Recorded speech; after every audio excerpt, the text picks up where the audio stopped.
Good morning. We're here today to announce 3 separate cases highlighting the ongoing threat posed by Chinese economic espionage and research theft in the United States. First, the arrest today of a Harvard University professor for lying about his participation in a Chinese foreign recruitment program. Second, this morning we have unsealed a separate indictment of a Chinese national working as a scientific researcher at Boston University who failed to mention on her visa application that she is also a lieutenant with the People's Liberation Army. Finally, this office has indicted another Chinese national for trying to smuggle vials of biological material out of the United States to China and lying about it to federal investigators. That defendant, whose entry to the United States had been sponsored by Harvard University, was a cancer researcher at a lab at the Beth Israel Deaconess Medical Center. So, this morning, the FBI arrested Dr. Charles Lieber, the chair of the Department of Chemistry and Chemical Biology at Harvard University, for making false statements regarding his involvement in China's Thousand Talents Plan and his affiliation with the Wuhan University of Technology. The complaint alleges that Dr. Lieber signed a contract with the Chinese university in Wuhan and was paid up to $50,000 per month, plus up to $158,000 in living expenses, and awarded more than $1.5 million to set up a research lab at the Chinese school and work there on researching nanotechnology. Lieber also joined China's Thousand Talents Plan, according to the complaint, a Chinese government-run program designed to entice scientists and researchers in the United States to share their research expertise with China. At the same time, Dr. Lieber was receiving U.S. grant funds from the Department of Defense and the National Institutes of Health. National Institutes of Health spends up to $39 million a year funding medical research in the United States. Those programs required Dr. Lieber to disclose if he was working with, including receiving funding from, any foreign power. When questioned, Lieber hid his involvement with the Chinese entities, including specifically disavowing any connection to China's Thousand Talents Plan. Meanwhile, based on the complaint, it appears that China paid Lieber hundreds of thousands of dollars over the years for his involvement with the Chinese entities and for his work on research for Chinese gain. Also today, a federal grand jury indicted Yanqing Ye, a Chinese national, with lying on her J-1 visa application, making false statements to Customs and Border Protection, conspiracy, and being an unregistered agent of the People's Republic of China. According to court documents, Ye is a lieutenant in the People's Liberation Army, but she concealed her military connections while employed as a researcher at Boston University's Department of Physics, Chemistry, and Biomedical Engineering Center for Polymer Studies. The indictment alleges that a colonel in the People's Liberation Army and other military officers from the Chinese National University of Defense Technology gave Ye numerous assignments while she was in the United States, such as conducting research, assessing U.S. military websites, and sending documents and information back to China.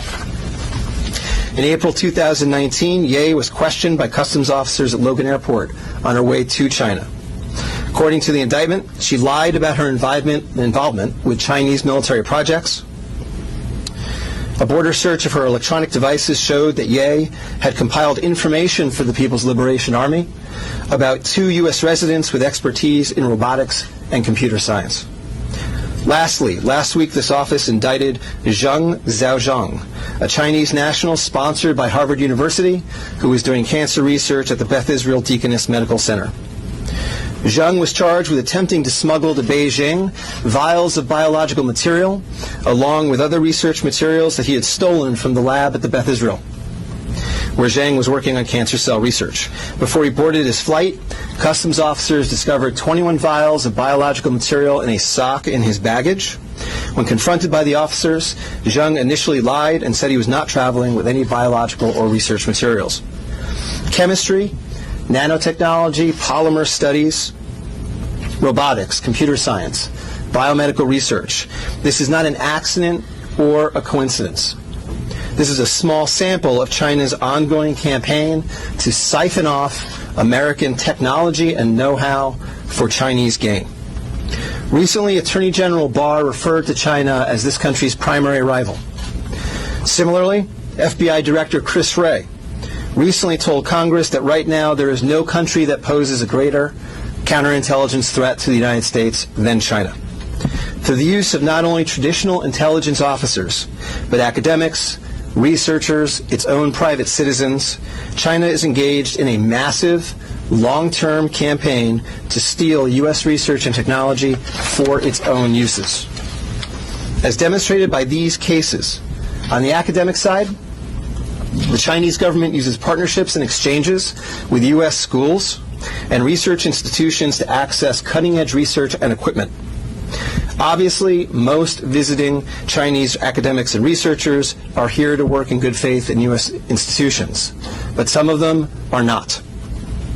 Some number have been incentivized by the Chinese government, either through the use of money or other means, to gather U.S. research and smuggle it back to China.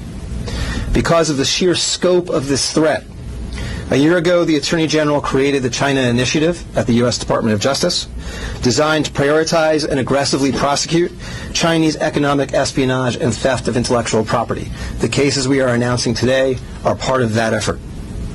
Boston is an especially attractive target for this kind of exploitation, and universities and research institutions and tech companies in this area must become sensitized to this threat. Our community benefits greatly from the diversity and talent of international visitors and our partnerships with foreign institutions, especially research institutions. But Chinese economic espionage and theft is a real and daily occurrence that we must begin to confront. As the world struggles to contain the new virus, a new speculation from the Chinese scientists who believe it may have originated at a research facility not far from the Wuhan fish market. While they say more research needs to be done to find solid proof, such labs are known to contain disease-ridden animals, including hundreds of bats. Our Kim Hyo-sun with the details. Amid the continued spread of the COVID-19 virus, there's rising speculation the virus could have originated from a government laboratory in Wuhan, rather than the widely held belief that it emerged from the city's Huanan seafood markets. Citing a report published by Chinese scientists, a Chinese-language newspaper published in Hong Kong, Mingpao, and the British daily The Mirror, explained Sunday that the Wuhan Center for Disease Control, or WHCDC, could have spawned the contagion in Hubei province. According to the report penned by Bo Tao Xiao and Lei Xiao of the South China University of Technology, the research lab, which is only 280 meters away from the Huanan seafood market, kept disease-ridden animals, including more than 600 bats. It stated that while it's plausible the virus was leaked from the lab and contaminated initial patients in this epidemic, more solid evidence is required through future study. The report also raised a possibility that the Wuhan Institute of Virology could have leaked the virus while it was carrying out tests involving Chinese horseshoe bats.